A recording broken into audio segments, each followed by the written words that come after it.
fade. Welcome guys, this is my hometown. We're at the main square. Well, square, it's actually more of a circular thing. Let's go for a ride, shall we?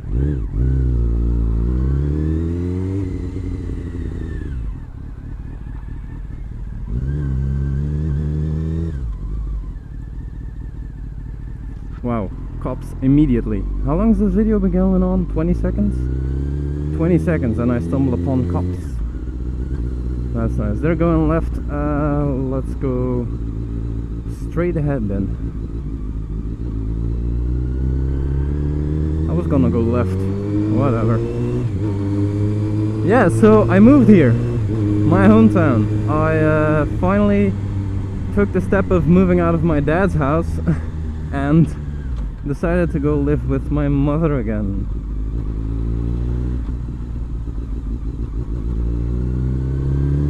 For some apparent reason. Well, there's a few things that made me decide this. First of all, I haven't saved up enough yet to go live on my own. Second of all, it's cheaper living with my mom. She isn't home that much. It's like a week that she and her husband, my stepdad, are home, and a week that they're not home, that they're at their home away from home. So me and my brother, who was already living there, now get weeks on and off with parents. Look at this shit. See those tabs on the floor? Those are humongously high. Ooh, ooh, ooh, ooh, ooh. It's fucking ridiculous. And they're about the same width apart as the wheels on the bike. So it's not like front, back, it's like both the front and the back go up and down at the same fucking time. Did they measure that off to my bike or something? It's ridiculous. But anywho's, so you gotta stop. Thank you, sir. Living with my mother now, and shit's gonna be awesome. I got a lot of bros in this town, a lot of people I know, a lot of streets I know. But it's been 8 years since I actually lived here, so I visited on and off, but I haven't really taken the time to see what has changed around town, so that's actually what I'm doing now. I have to say, quite a lot has changed. There's a few roads that I remember as being awesome that are now just plain old dull. They changed them up, so one way or a dead end or whatever. Makes it a lot less fun. However, on the other side, I've got a motorcycle now, so there's a lot of other roads that suddenly have become very fun. Hello, lady. Like this whole area, this is sports complex thing, you know, recreational park. That has changed completely. Like all the friggin' way.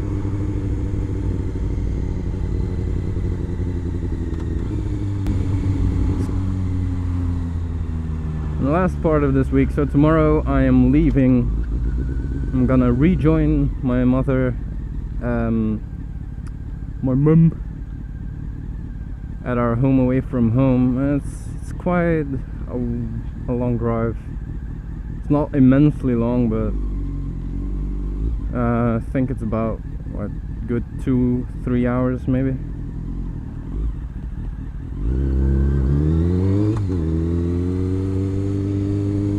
And with a bit of luck, if my stepdad's bike will start up, if it fires up, because that's been sitting there at the pond at the home away from home for like 6 months. It's a 1100.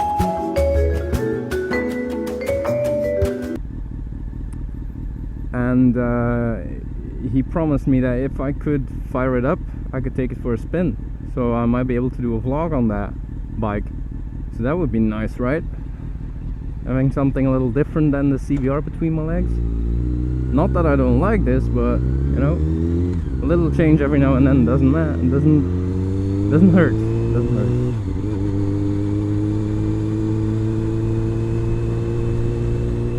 Another cool thing about this city is that it's close to a river. We're gonna pass it now.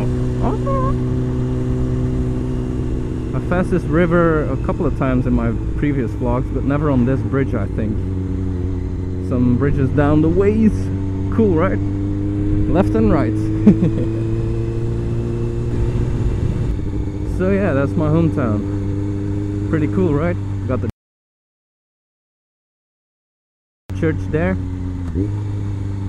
And it's all so close by, actually. I mean, we've literally driven around town now. And we're like, what, 10 minutes in?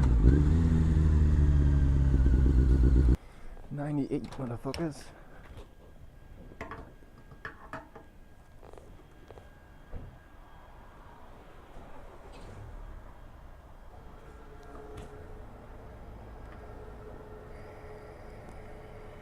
Only the best thing for my baby.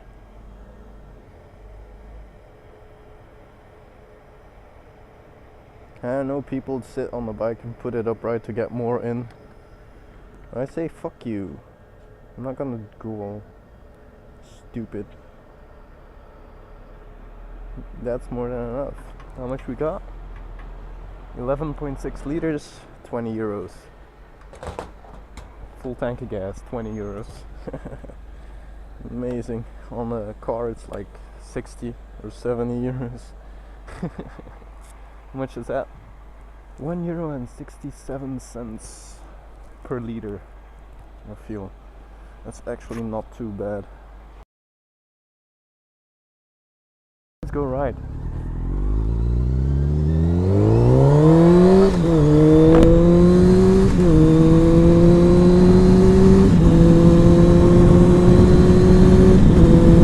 Get some speed because, you know, city center is nice and all.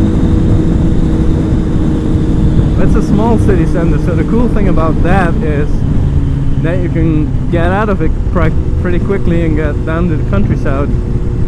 Because everything's so small in Belgium compared to what you see in America. And you see on American vloggers, you know, like Double T, Chase. Chase is always in the city, Double T is always out on the countryside. You know? I can do both. I mean, look at this. Countryside, trees. We're actually entering a small town right now, and it's like on the other end of the road, back there where the gas station was, that's the end of the city. So yeah, they're actually that close together. It's like less than a mile away. Which is awesome. Of course you can, I'm taking the direct route between two cities. Well, the city and the smallest town nearby. But if you want, you can spend the entire day like on a push bike, well, like a mountain bike, in between the fields. You can spend an entire day without seeing a house.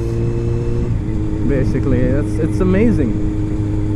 But if you want, you could be back home in like 10 minutes, you know? It's all so close by. I'm not gonna lane split this one. I know there's a speed trap a little ways down the road, so it's no use getting in front of these guys and doing 70 like they's gonna do. I'm so gangster now, like they's gonna do. I'll just play it cool, you know, shift it with one hand. You don't need a quick shift or anything. Yeah, it gibbers a little bit, but well, you know, no big deal. Now let's have a look at that speed trap. I'm gonna show you a real Belgian speed trap. See the guy in front of me braking? It's because it's coming up. You see that little pole with the white box on top right here? That's a speed trap. That's a speed trap. And they don't set them up too well. You see on the other side of the road, there's another one for the traffic going the other way. Right there. Smile for the camera.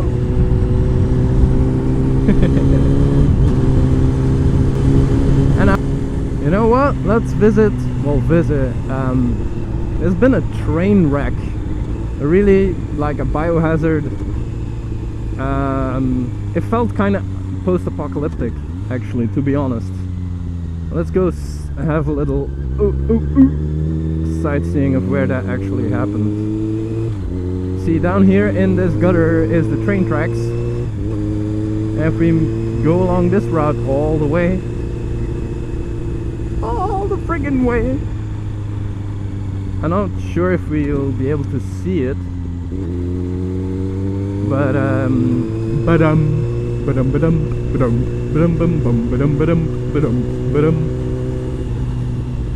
yeah, a little bit further down the railroad is where that train accident actually happened, and it was a good 2 weeks that people in this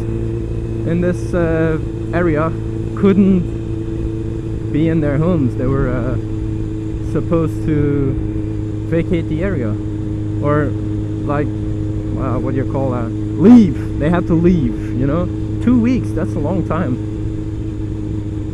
So see where the road drops down and the railway comes up? About 300 yards out, that's where it happened. And it was a container of toxic waste or toxic something that bursted into flames. And that's not good. See? See? Roadworks? Oh, they actually closed this off. Oh, nice. So see, usually you can drive under here and back around the other way, but down there a few hundred yards out is where the train wreck happened. So yeah, that's pretty cool. You still see there's water coming out. I might still be on like poisonous ground or something. I'm not sure. I can still say I'm not from around here, so I don't know if the police turns up. I didn't know they closed this off.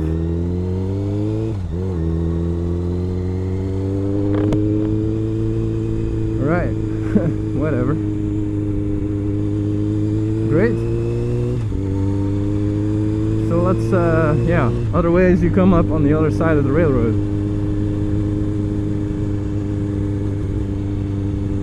Which is also a pretty nice street, just like this one.